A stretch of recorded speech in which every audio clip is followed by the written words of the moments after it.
यूँ तो उत्तराखंड में हर गांव खूबसूरत है, लाजवाब है। गांव की ब्यूटी देखते ही बनती है, लेकिन उत्तराखंड में मुझे लगता है कि ये गांव सबसे सुंदर है। ये गांव जहाँ पे मैं खड़ा हूँ इस समय, ये है देवर गांव। गुप्तकाशी से 6 किलोमीटर की दूरी पे ठीक ऊपर आते हुए ये गांव सबसे लास्ट में पड़ता है। इसके बैकग्राउंड में पूरा जंगल है और सामने हिमालय का जो व्यू है, आहा क्या शानदार व्यू है। देखिए आप, मेरे ठीक पीछे अगर मैं इधर की बात करूं तो इधर से सीधे चंद्रशिला, तुंगनाथ, उसके बाद बिसुड़ी ताल, उसके बाद चौखंबा फर्स्ट सेकंड थर्ड, उसके बाद मंदानी, मंदानी के बाद खर्चकुंड, खर्चकुंड के बाद सुमेरु, सुमेरु के बाद केदारनाथ, केदारनाथ की रेंज आ गई, केदार डोम आ गया, उसके बाद कीर्ति स्तंभ आ गया और बहुत सारी पीक्स इस गांव में। ये गांव किसी स्वर्ग से कम नहीं है। गांव की जो असली सुंदरता है वो पीछे जो बैकग्राउंड में इसका हिमालय है वो बहुत ही शानदार है। तो हमारे साथ देखते रहिए इस देवर गांव को, देवर गांव की पूरी खूबसूरती। खंड के रुद्रप्रयाग डिस्ट्रिक्ट में आता है। ये केदारनाथ मेन सड़क से करीब हमारे गांव की गुप्तकाशी से 7 किलोमीटर की दूराई है। और गांव के बारे में मैं आपको बताऊं कि जब हमारा विकासखंड 1954 में खुला था तो सबसे पहले जो है कि ग्राम सभा की खुली बैठक हमारे गांव में हुई थी। उसका मुख्य उद्देश्य ये था कि हमारे पुराने जो वंशज थे वो बहुत ही मैं ये बोलूँ कि उनके सराहनीय काम होते थे कि कहीं किसी गांव में लड़ाई झगड़ा, किसी तरह का अगर झगड़ा फसाद हुआ तो वो लोग वहाँ का न्याय करते थे। तो इस बेस पे सरकार ने भी प्रेरणा ली थी कि भाई कि देवर गाँव से ही जो है कि इस विकास खंड का संचालन किया जाए। और इसका जैसे भौगोलिक क्षेत्र के हिसाब से बोलूँ मैं, विकासखंड मुखीमठ में नंबर 3 पे आता है। पहला मक्को आता है, उसके बाद गौरीकुंड आता है, उसके बाद ग्राम सभा देवर आता है। और हमारे गांव में अभी जैसे मेरे अपनी पर्सनल वो है कि गवर्नमेंट के हिसाब से पर्यटन की दृष्टि से अपार संभावनाएं हैं, क्योंकि यहाँ का जैसे बाहर के लोग आते हैं तो व्यू पॉइंट यहाँ का अति सुंदर है। तो मैं सरकार से भी और गाँव वालों से ये गुजारिश करना चाहता हूँ कि सब लोग आगे आएँ और आप लोग उनका भी अगर हमारे उसमें सहयोग मिलेगा तो आप लोगों का भी धन्यवाद। क्योंकि मेरी अपनी सोच थी, मैं 2003 में प्रधान बना था इस गांव में। और जब मैं बचपन में था तो मैं देखता था कि हमारी बहू बेटियां जंगल से गिरती थी, किसी को तकलीफ होती थी, किसी का डिलीवरी होता था।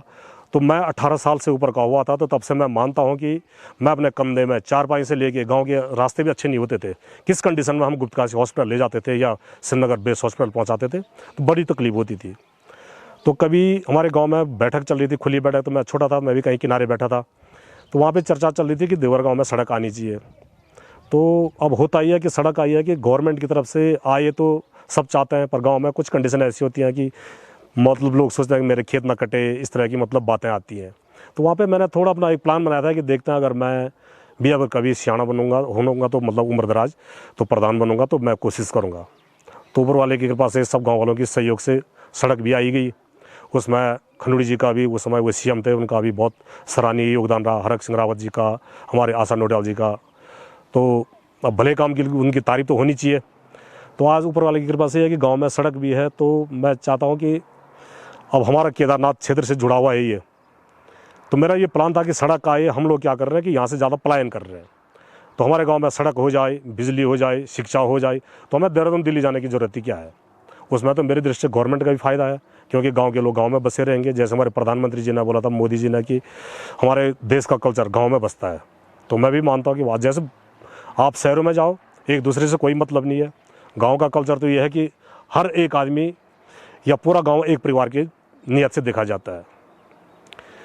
और अभी जैसे राजकीय सेवा में मैं बोलूँ आपसे, एक आर्मी से हमारे भाई साहब बृजेंद्र सिंह चौहान कर्नल भी रहे हैं। उनके पिताजी भी ITBP से सूबेदार थे, उनके भाई एक प्रिंसिपल साहब हैं। तो बोलने का मेरा ये है कि एक सैनिक बाहुल्य गाँव भी है ये। स्वयं मेरे ही 2 बड़े भाई हैं और 2 मेरे बच्चे हैं।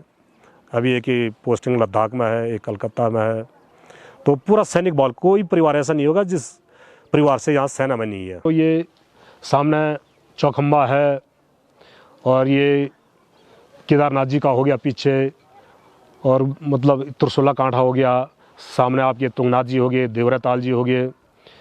तो यहाँ पे बहुत ही अगर गवर्नमेंट की तरफ से भी थोड़ा इस क्षेत्र के लिए, हमारे गांव के साथ साथ क्षेत्र के लिए भी इस तरह का अगर कुछ हो जाए तो हमें रोज़गार गांव में मिलेगा, क्षेत्र में मिलेगा, हमारे मतलब आने वाली पीढ़ी के लिए इधर उधर भी भागना नहीं पड़ेगा। तो इस तरह के अगर कुछ काम हो जाए तो बहुत ही सराहनीय वर्क होगा गवर्नमेंट।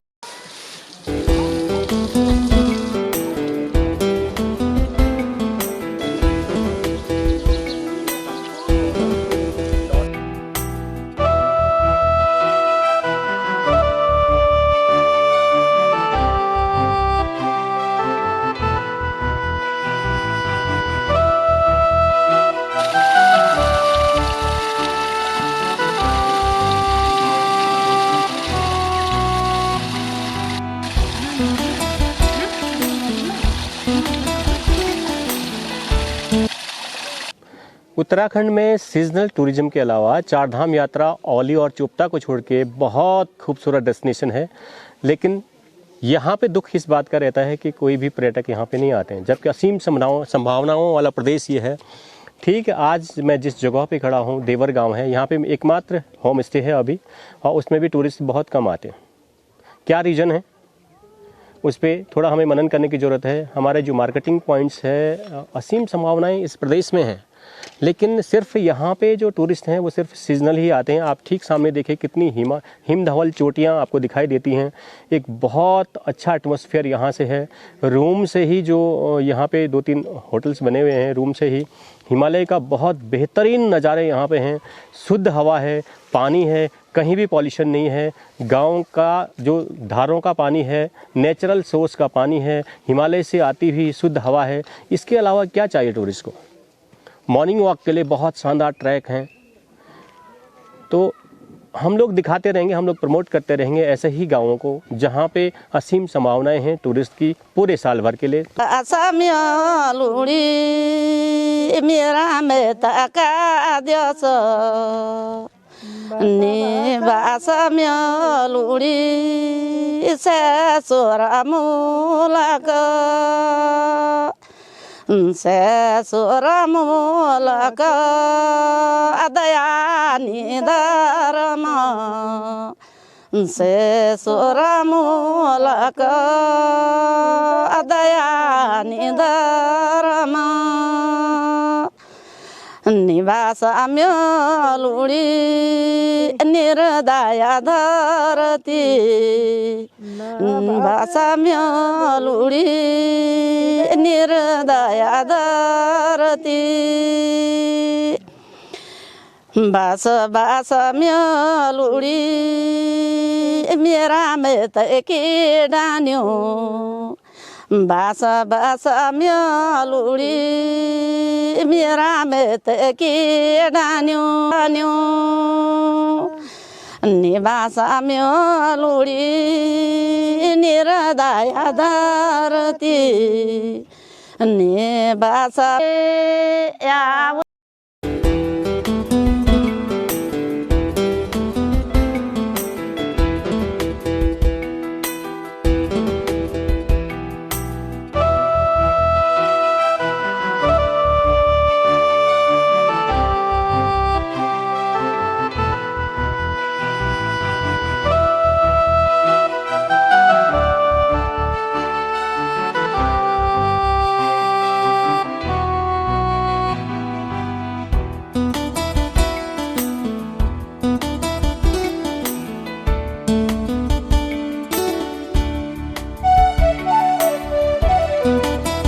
बेटा कहाँ गए? उठ चला, बालू है तो होने दो। असली भारत गाँवों में बसता है, इसीलिए महात्मा गांधी ने ऐसा बोला था।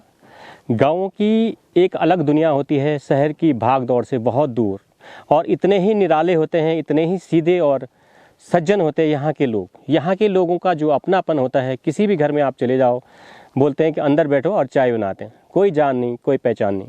ऐसा ही है हमारा देवर गाँव भी। प्रकृति के खूबसूरत नज़ारों के बीच में प्रकृति ने जी खोल के अपना सर्वस्व यहाँ पे न्यौछावर किया है और बहुत सुंदर इस गांव को बनाया है। लेकिन यहाँ पे अभी पर्यटकों की थोड़ा कमी है, तो मेरा जो लोग वीडियो देख रहे हैं तो यहाँ पे ज़रूर आएँ, एक बार विजिट ज़रूर इस गांव को करें, आपको गांव बहुत अच्छा लगेगा। गांव में ज़्यादातर लोग यहाँ पे जो गाँव की इकोनॉमी है, हर एक परिवार से 1 या 2 आदमी इंडियन आर्मी में हैं।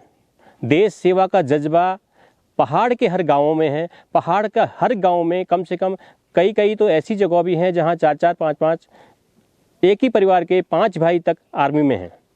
और उसके बाद यहाँ पे धीरे धीरे पर्यटन बढ़ रहा है। बहुत सुंदर जगह है, आप यहाँ ज़रूर विजिट करें। अगर आप ऋषिकेश से आ रहे हैं तो लगभग 190 किलोमीटर ये ऋषिकेश से पड़ेगा। अगर आप देहरादून एयरपोर्ट से आ रहे हैं तो 200 के करीब किलोमीटर वहाँ से पड़ेगा। अगर आप गुप्तकाशी से आ रहे हैं तो गुप्तकाशी से मात्र 6 किलोमीटर के डिस्टेंस पे ये है। और बहुत अच्छा यहाँ पे सड़क परिवहन मार्ग है। और यहीं से अगर केदारनाथ अगर आप जाना चाहते हैं तो केदारनाथ का बेस पॉइंट और हेलीकॉप्टर का बेस पॉइंट भी ये गांव है। देवर गांव से हिमालय की जो हिमाच्छादित चोटियां हैं वो बहुत शानदार दिखाई देते हैं। और ठीक सामने ये जो पीक है इसके ठीक पीछे है बिसुड़ी ताल। आजकल इस पे बर्फ़ है, अगर आप मई जून में आएंगे तो बर्फ़ नहीं रहेगी। आजकल अच्छा स्नोफॉल हो रखा है। और इसके लेफ्ट हैंड साइड की तरफ अगर आप आते हैं तो ये चौखंबा बेस आ गया और ये चौखंबा के चारों पिलर आ गए, चौखंबा 1, चौखंबा 2, 3 एंड 4। इसके थोड़ा अगर आप लेफ्ट में जाएंगे तो मंदानी आ गया ये सामने पे। और मंदानी से अगर आप इस तरफ जाएंगे तो खर्चकुंड आ गया, उसके बाद सुमेरु आ गया, उसके बाद केदार डोम आ गया और मेन केदारनाथ आ गया। और केदारनाथ से अगर आप इस तरफ जाएंगे, थोड़ा सा आगे जाएंगे तो गंगोत्री 1st, 2nd, 3rd और कीर्ति स्तंभ आपको दिखाई देगा। अगर आप ये ट्रैक करना चाहते हैं तो हम लोगों ने एक डिज़ाइन किया है, प्लान डिज़ाइन किया है मई जून के लिए। तो चौखंबा आपको जो दिख रहा है ठीक इसके बेस पॉइंट में नंदी कुंड है, अपना मदमेश्वर है। मदमेश्वर के ठीक ऊपर बूढ़ा मदमेश्वर है और वहाँ से एक रूट जाता है पांडव सेरा, नंदी कुंड।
खूबसूरत गाँव के सफ़र में हमारा ये देवर गांव का सफ़र आपको कैसा लगा? अगर आपको अच्छा लगे तो यहाँ ज़रूर आइए। बहुत सुंदर गांव है और इसको ज़रूर घूमिए, इसको एंजॉय कीजिए। कई लोग तो यहाँ पे ऐसे बोलते हैं कि अगर स्वर्ग है तो मेरे पीछे आप देख ही रहे हैं। अगर आपको ये ब्लॉग अच्छा लगता है तो इसको शेयर कीजिए, सब्सक्राइब कीजिए। Thank you.